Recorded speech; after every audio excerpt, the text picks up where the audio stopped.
Yang terhormat Bapak Ibu TFI Binus University, izinkan kami berdua untuk mempresentasikan tentang digital content kami yang berjudul Sejarah Makanan Nusantara, karena setiap makanan punya ceritanya. Oke, jadi sebelumnya perkenalkan diri dulu untuk saya, dengan nama Azharifdah, NIM 270230334 dari jurusan IBC Binus Malang. Dan juga teman saya dengan nama perkenalkan, namaku Anissa Bahar dengan NIM 27023034315 dari jurusan Entrepreneurship Business Creation dari Malang juga. Oke. Selanjutnya, sebelumnya saya mau menjelaskan tentang learning outcomes digital content kami itu apa sih gitu dari sejarah makanan Nusantara. Jadi, yang pertama itu adalah mengidentifikasi berbagai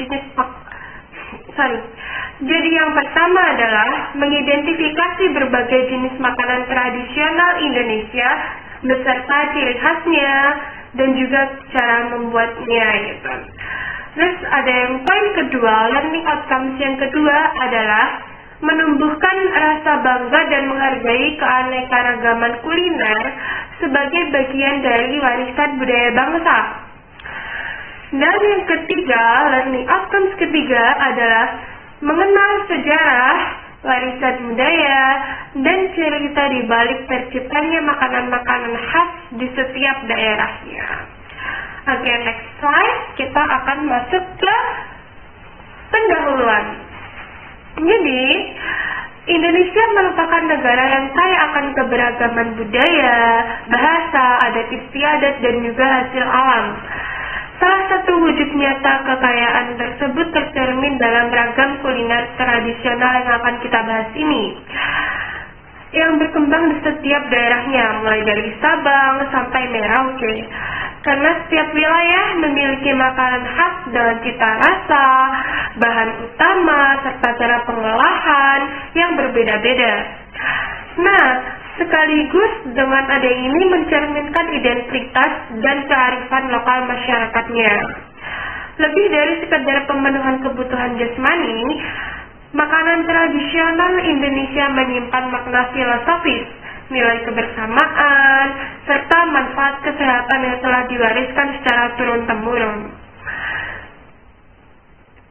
Melalui kajian ini, kita akan menelusuri keragaman kuliner Nusantara, memahami proses pembuatannya, serta menggali khasiat yang terkandung di dalamnya. Dengan demikian, diharapkan tumbuh rasa syukur, kebanggaan, dan kepedulian terhadap warisan budaya bangsa Indonesia. Oke, selanjutnya kita akan masuk ke pembahasan poin nomor 1. Kita ada di Pulau Sumatera, lebih tepatnya di Sumatera Selatan. Jadi ada salah satu dari sekian banyaknya makanan di sana, itu ada satu makanan yang berkayak populer, familiar, semuanya tahu, yaitu pempek Palembang.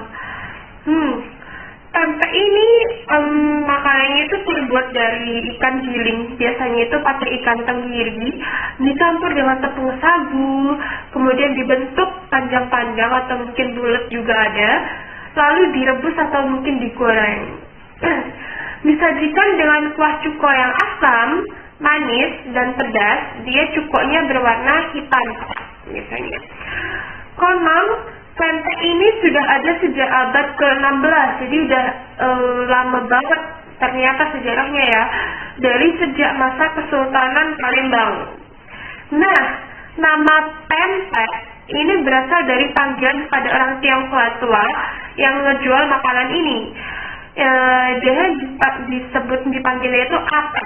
Ate itu kalau di dalam bahasa Tionghoa sana dia lebih ke paman, yang mana kemudian diubahlah jadi pepes, dan untuk yang sekarang ini lebih mudah disebutnya dengan kata pempek Palembang. Oke. Next, kita akan masuk ke nomor 2, poin kedua, yaitu ada di Pulau Jawa. Oke, di Pulau Jawa, lebih tepatnya di Jawa Tengah, gudeg, ada makanan yang namanya gudeg. Nah, itu juga udah makanan yang populer juga, semua orang pasti tahu namanya gudeg Jogja gitu. Nah, gudeg ini adalah sebuah hidangan yang terbuat dari nangka muda. Nangka muda yang dimasak dalam waktu yang lama bersama dengan santan, gula merah, dan juga rempah-rempah sehingga menghasilkan rasa manis gurih yang khas. Oke, ada sejarahnya. Makanan gudeg itu sudah ada sejak munculnya pada abad ke-16 dari masa Panembahan Senopati. Udah lama banget. Nah, lebih tepatnya saat pembukaan alas mentalok untuk mendirikan keraton. Di mana di sana itu situasinya tuh nangka mudanya melimpah banget. Jadi yang melimpah saking kebanyaknya itu masyarakatnya tuh bingung, ini mau diapain ya gitu. Dan juga akhirnya mereka punya inovasi, punya ide kalau kita harus ngolah nangka muda ini. Dan jadilah yang sampai sekarang ini jadi gudeg. Makanan yang udah warisan turun-temurun dari zaman dulu sampai sekarang itu masih tetap ada. Nah, dari gudeg ini dia itu menjadi simbol persatuan masyarakat dan juga prajurit pada masa itu, serta dikenal dalam karya sastra seperti Serat Centini sebagai makanan yang disajikan dalam keramaian dan juga acara sosial. Oke, next ke poin ketiga, itu kita ada di Pulau Kalimantan. Lebih tepatnya di Kalimantan Selatan. Di sana itu ada salah satu makanan juga yang namanya mandai. Pakai ini, tapi biasanya kebanyakan lebih bisa disebutnya mandai pakai ini. Jadi mandai ini itu adalah sebuah makanan yang dia terbuat dari kulit buah cempedak ataupun bisa disebutnya itu tiwadak kalau di sana. Nah, kulit cempedak itu kan sebenarnya lebih ke limbah ya.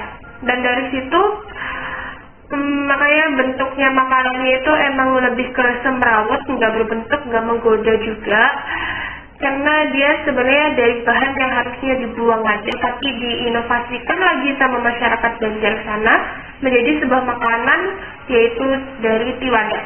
Nah, kulit cempedak ini melalui proses fermentasi dulu sebelum jadi makanan, yang mana setelah habis difermentasi, baru kulit cempedak tiwadak ini itu bisa digoreng, yang namanya kalau udah digoreng itu disebutnya itu mandai basanga.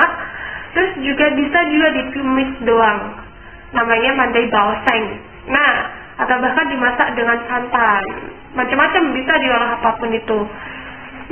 Untuk sejarahnya dari mandai di Kalimantan Selatan itu udah berkaitan erat banget sama kreativitas masyarakat Banjar dalam memanfaatkan kulit buah cempedak tiwadak itu yang udah nggak dipakai menjadi makanan melalui proses fermentasi. Dan juga muncul sebagai solusi saat kemarau. Jadi waktu di Kalimantan Selatan di musim kemarau, masyarakatnya itu kesulitan buat mendapatkan ikan karena biasanya mereka lebih ke makanan pokoknya pakai ikan. Waktu musim kemarau tiba, dia gak ada tuh. Akhirnya muncul ide-ide inovasi dari masyarakatnya untuk pakai kulit cempedak aja, diolah difermentasi, terus dimasak dan jadilah mandai ini yang sampai sekarang itu jadi makanan khasnya masyarakat Banjar. Untuk teksturnya itu, dia itu rasanya itu dia gurih dan juga punya tekstur yang khas. Dan jadi favoritnya masyarakat Banjar. Oke, next kita masuk ke makanan yang keempat, ada di Pulau Sulawesi. Kita turun ke Pulau Sulawesi, lebih tepatnya di Sulawesi Utara. Nah, di sini ada makanan khas namanya nasi jaha. Nasi jaha itu makanan khas tradisionalnya Minahasa, Sulawesi Utara. Yang mana dia itu sering banget itu muncul di acara-acara adat, acara sosial, hajatan, terus perayaan syukur, kayak sunat, ataupun kelahiran masyarakat setempat di Sulawesi Utara. Nasi jaha ini dia terbuat dari beras ketan yang dicampur pakai santan, garam, dan juga parutan jahe yang memberi aroma harum sekaligus rasa hangat yang khas. Nah, adonan beras ketan ini kemudian dimasukkan ke dalam ruas bambu yang telah dilapisi daun pisang, makanya untuk membentuk nasi jaha kayak yang di gambar itu. Lalu dia dibakar di atas bara api hingga matang. Nah, proses pembakaran inilah yang membuat nasi jaha memiliki cita rasa unik, perpaduan gurihnya santan, segarnya jahe, dan wangi asap bambu. Nasi jaha ini sering dikaitin dengan tradisi Binarunda, lebih tepatnya di Bolaang Mongondo dan juga acara di Gorontalo sebagai bentuk berkat sosial. Di Bolaang Mongondo, nasi jaha ini dimasak secara massal, jadi masak bareng-bareng gitu, masak besar dalam tradisi Binarunda. Seminggu setelah Idul Fitri sebagai acara pengumpulan keluarga. Kalau di Jawa itu kan kita mostly pakainya itu ketupat sama opor ayam kan ya. Tapi kalau di Sulawesi masyarakat sana itu pakainya nasi jaha untuk acara-acara sosial keagamaan itu. Oke. Selanjutnya kita masuk ke Pulau Papua dan akan dijelaskan oleh teman saya, Anissa, silahkan. Oke, kita lanjut ke daerah Papua. Itu ada namanya Papeda. Papeda ini di Papua itu terbuat dari tepung sapi. Terbuat dari sapi. Sebenarnya seperti bubur kental berwarna putih ini dengan tekstur lengket dan agak kenyal. Papeda ini biasanya dimakan dengan garam kuno, pemakai jenis kayu, terus dicampur bersama ikan pilokuni atau ikan bakar. Ikan bakar jadi masyarakat Papua papeda ini menjadi makanan pokok. Makanan pokok untuk nasi karena rasanya banyak penduduk identitas tersebut. Selain memberikan kali papeda juga memperlihatkan karena rendah lemak dan baik untuk pencernaan. Usianya mereka berdasar pada mengatakan Papua dengan itu yang dijadikan kami sebagai makanan pokok. Hingga pada adanya makanan seperti juga simbol budaya yang diindikasikan di dalam upacara-upacara seperti kelahiran dan kematian bapak ritual pascal lainnya. Oke, kita lanjut ke Bali.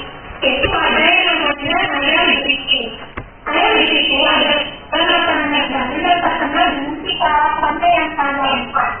Di dalam ini dibuat dari ayam utuh yang dimasukkan dengan bumbu Bali yang disebut dengan bate unyek, yaitu yang beragam rasa bate Indonesia dan Papua seragam berbagai tempat lainnya. Selain ini, ayam dibuat dengan daun sukar atau daun kemudian dimasak dengan cara dipanggang atau dikukus dalam waktu yang lama hingga bumbunya benar-benar meresap ke daging tersebut. Nah, hasil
membuat mantan dari praktik teknologi ini.